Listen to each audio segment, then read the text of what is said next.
আসসালামু আলাইকুম। অবশেষে আমি আমার পাসপোর্ট হাতে পেলাম। ই পাসপোর্ট দীর্ঘ 1 মাসের প্রচেষ্টার পর অবশেষে আগারগাঁও পাসপোর্ট অফিস থেকে আমি আমার ই পাসপোর্ট আজকে সকালে কালেকশন করে নিয়ে আসলাম। 10 বছর মেয়াদি এটি আমি এক্সপ্রেস যে সার্ভিস সেটি গ্রহণ করে 8,000 টাকার বিনিময়ে এই পাসপোর্টটি হাতে পেলাম। আর এটি হচ্ছে আমার পুরাতন পাসপোর্ট। ওকে, এখন কোনো সমস্যা নাই, যাব বিদেশে। ওকে প্রিয় বন্ধুরা, এক্সপ্রেস সার্ভিস জেনারেল সার্ভিস থেকে 2500 টাকা বেশি দেওয়া হয়েছে। এই পাসপোর্টটি আমি পাওয়ার কথা হচ্ছে ডিসেম্বরের 19 তারিখে, বাট আজকে আমি হাতে পেলাম। এই জন্য আমি একটু অসন্তুষ্ট। আমি পাসপোর্ট অধিদপ্তরের পাসপোর্ট ম্যানেজমেন্টের নিকট আমি অনুরোধ জানাচ্ছি, আপনারা যে সার্ভিস প্রদান করবেন বলে অতিরিক্ত টাকা আপনারা আদায় করে থাকেন, সেই সময় আপনারা আপনাদের সেবা দেওয়ার চেষ্টা করবেন।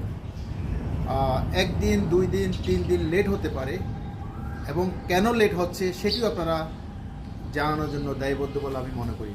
এতে যাত্রী হয়রানি বা কাস্টমার হয়রানি থেকে আমরা রক্ষা পাব, এবং যে উদ্দেশ্যে আমরা দ্রুত পাসপোর্ট পাওয়ার জন্য কিংবা অতিরিক্ত টাকা খরচ করে আমরা আপনাদের সার্ভিসটি গ্রহণ করলাম, তারও একটা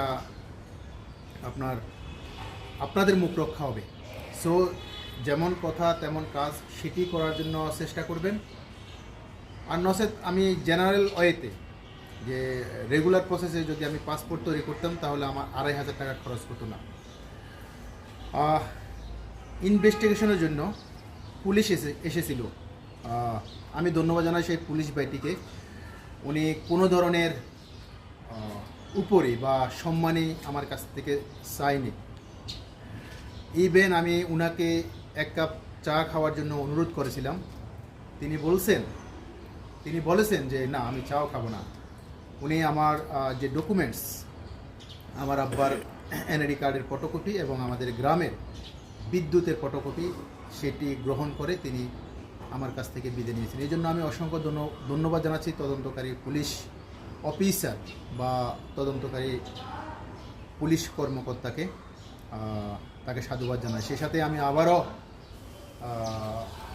অনুরোধ জানাচ্ছি পাসপোর্ট অধিদপ্তরের মহাপরিচালককে, পাসপোর্ট ম্যানেজমেন্টকে, আপনারা যে